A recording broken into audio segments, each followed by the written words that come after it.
Right then, the next match is right upon us. Manchester United are playing Newcastle, and another opportunity for 3 points and another opportunity for us to balls it up, because we do that. United's last 3 results: 4-0 against Real Sociedad, 1-1 against West Brom, and 1-0 against West Ham. Newcastle have lost 11 of their last 15 games. This should be straightforward, but it's not going to be, is it? Winning just 2. However, those 2 wins have come in their last 4 games. They sit 17th, 6 points above the relegation zone. 2-0 against Chelsea, 3-2 against Southampton, and 2-1 against Crystal Palace. Steve Bruce's preferred 11. I actually think in this game we're probably going to see something very similar to what we saw against Chelsea. He's missing a few key players ahead of this game, so I don't think we're going to be seeing the 2-striker system that he's tended to favour. I think it will be close to what we saw, the 4-3-3, a little bit like we saw against Chelsea last week. Darlow's been actually one of the league's better goalkeepers this season, and he's going to be starting in between the sticks. I think Kraft's going to be replacing the injured Manquillo at right back, and Jamal Lewis at left back for him. I think Shah is also out injured, so Kieran Clark's likely to partner Lascelles at the centre of defence. John Joe Shelvey and Isaac Hayden most likely be joined by Hendrick in midfield, although Joe Willock could come in for any of those, and Willock's looked decent, to be fair to him. With Callum Wilson, who has been Newcastle's best player by an absolute mile since he joined out injured, I would expect Almiron to start, probably as a false 9, with St. Maxim and Dwight Gale a little bit ahead of him. So it'll still kind of look a little 4-4-2 at times, maybe more of a diamond in midfield, but they're going to look to get men behind the ball. Star player, with Wilson out injured, it might actually be Almiron. And St. Maxim could be a big threat, and obviously he's the one that draws the headlines. His dribbling ability is sensational. But I think Almiron will make things tick for Newcastle, or try to make things tick for Newcastle in the absence of Wilson, and he should be in the middle of the attack for Newcastle as well, especially on Sunday. And excluding Wilson, he has scored more goals than any other Newcastle player this season with 5. At 26%, he's also got the best shot conversion rate amongst Newcastle's top scorers, as well as the highest pass accuracy with 83%. And only Shelvey has created more chances for Newcastle than Almiron with 26.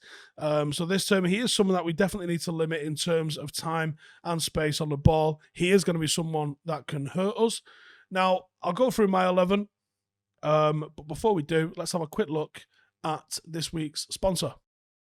So just a very quick break then to tell you about SportsBroker. Some of you may know about it, some of you may not about it, but it is a new football gaming app that allows you to buy virtual shares in football teams. Use your knowledge to buy shares and sell them, hopefully, for a higher price. Now, prices change depending on how the teams do on the pitch, as you would expect, and it takes into account more than just the final score. So everything from possession, corners, cards, goals, shots, everything that goes into a performance can impact the score. So even if you don't win in the game, the price can still rise. Now, when buying and selling virtual shares in leading football teams, it provides you with live stats so you can track all of the action as it happens. You also get your own portfolio showing your profit and loss.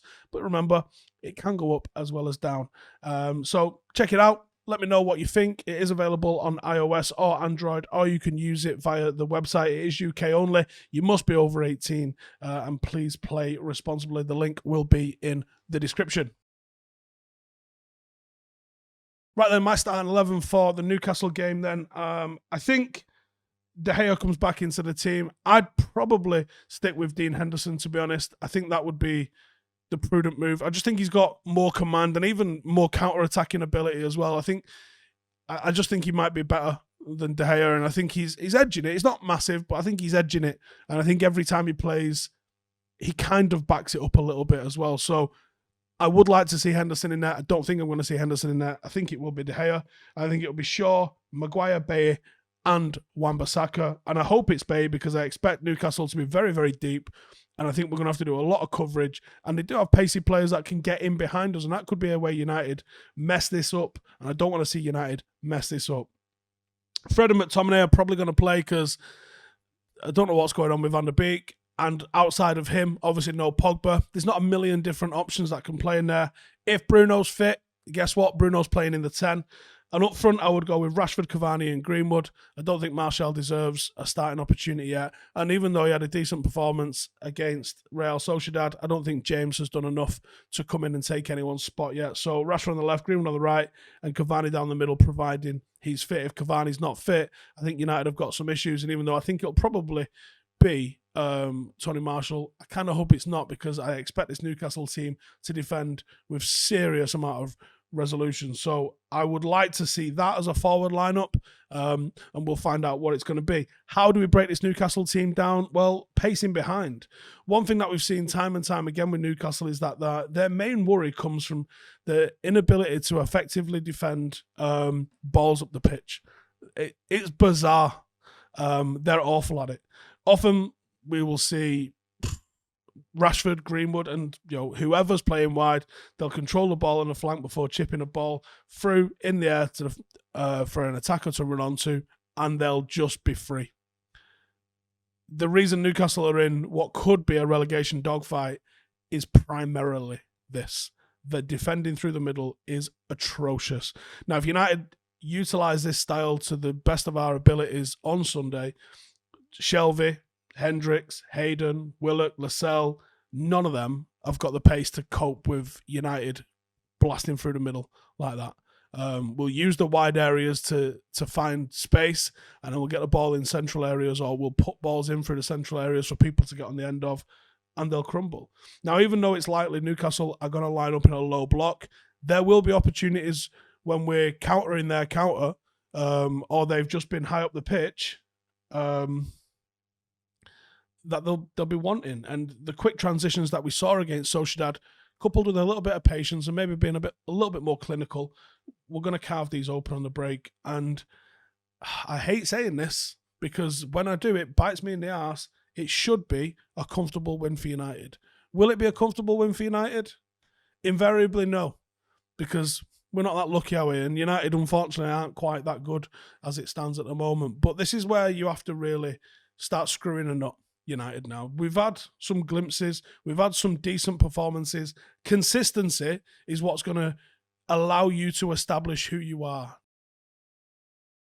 Now, United have got a rough run of fixtures coming up, made easier by the performance the other night in Turin against Real Sociedad.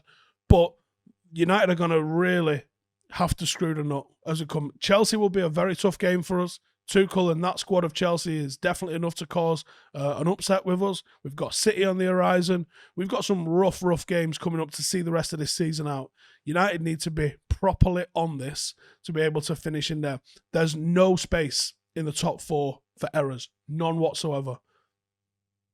So United need to maintain whatever we're doing as best as we can and make sure that we get ourselves and finish ourselves nice and high. Second would be great. I'll take third, and we also wouldn't mind having a trophy to go along with those as well. Maybe that could be in Europe. Who knows? But let me know in the comments what you think of my starting 11.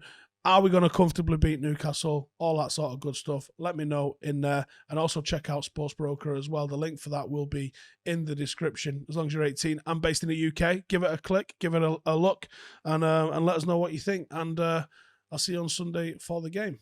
Laters.